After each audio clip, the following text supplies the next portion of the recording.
हाल ही में former Indian Space Research Organisation के साइंटिस्ट नब्बी नारायण जी ने बयान दिया है कि पिछली सरकारों ने इसरो को कभी भी फंड्स नहीं दिया क्योंकि उन्हें इसरो पर भरोसा नहीं था, जिसके चलते ना चाहते हुए भी इसरो को पहला रॉकेट लॉन्च करने के लिए रॉकेट को बोरो करना पड़ा था। वो इसलिए क्योंकि इसरो के पास इतने फंड्स नहीं थे कि वो खुद का रॉकेट बना पाए। See, many people do not know. They somehow look at it politically, but the hard truth is that we didn't have the money. So that was true. But I don't blame any government or that is where I mentioned in my earlier interview somewhere that they means the government didn't have faith in ISRO at that time frame. आज की इस video में हम लोग जानेंगे क्या आज की गवर्नमेंट इसरो पर भरोसा करती है, क्या इसरो को सरकार की तरफ से उतना फंड्स मिलता है जितना इसरो को ज़रूरत है, और साथ ही ये भी समझेंगे कि इसरो की कामयाबी से हमें कौन से बेनिफिट मिलते हैं। तो वीडियो को लास्ट तक जरूर देखिएगा।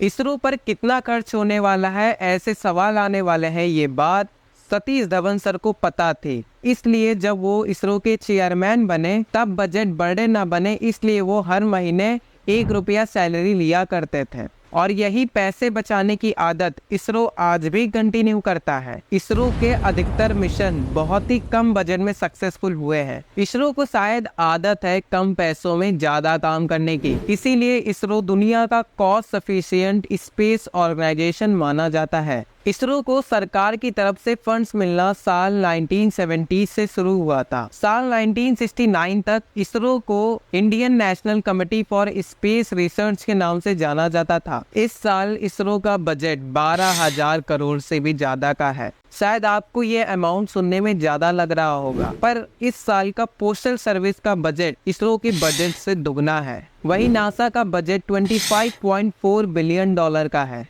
ये तो वो पैसा है जो सरकार की तरफ से फंड्स के रूप में मिलता है। अब बात करते हैं इसरो के दूसरे सोर्स ऑफ इनकम के बारे में। इसरो फॉरेन कंट्रीज के लिए सैटेलाइट लॉन्च करता है और आज तक 400 से भी ज्यादा सैटेलाइट लॉन्च कर चुका है, जिससे न सिर्फ इंडिया की इमेज और रिस्पेक्ट बढ़ती है, बल्कि इसरो को इतना ज्यादा प्रॉफिट होता है जो इसरो को फाइनेंशियली स्ट्रॉन्ग बनाता है। अब जानते हैं क्या आज की गवर्नमेंट इसरो पर भरोसा करती है या नहीं। चंद्रयान 3 की सफलता के बाद जब मोदी जी ने इसरो के वैज्ञानिकों को बधाई दी तो बहुत से लोगों को लगा कि वैज्ञानिकों का सारा क्रेडिट मोदी जी ले रहे हैं। पर यही बात जब नब्बी नारायण जी से एक इंटरव्यू में पूछी गई कि ये प्रधानमंत्री जी ने सही किया कि गलत, तो उनका जवाब ये था।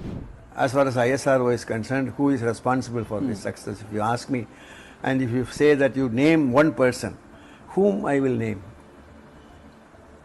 Naturally, the chairman ISRO, because the chairman ISRO is the person who was controlling the entire thing. Yeah. So Somnath has taken all the credit and left all the people at. Is it correct? Whether you like it or not, it is Somnath who was who is controlling the whole thing. Yeah. Same way, when you go into a national project, who else can be credited with? Particularly, it is the Prime Minister. So you may not like the Prime Minister for different reasons.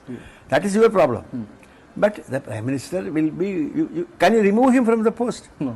अगर मोदी जी ने चंद्रयान 3 की सफलता का credit लिया है तो हमें ये भी याद होना चाहिए कि चंद्रयान 2 की विफलता पर उन्होंने इसरो के वैज्ञानिकों का मनोबल भी बढ़ाया था,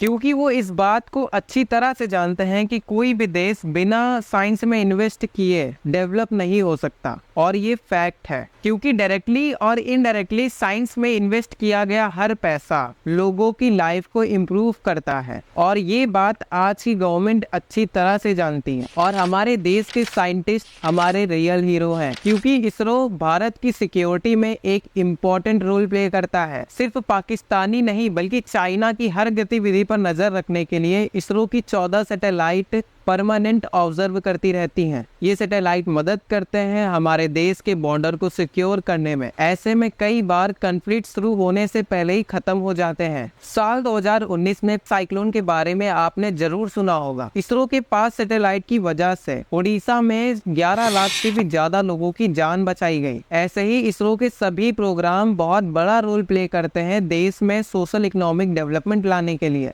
चाहे वो हेल्प देश की सिक्योरिटी के लिए हो या आपको नेविगेट करने के लिए। अब आप लोगों से एक सवाल है, क्या आप नब्बी नारायण जी के बारे में जानते हैं?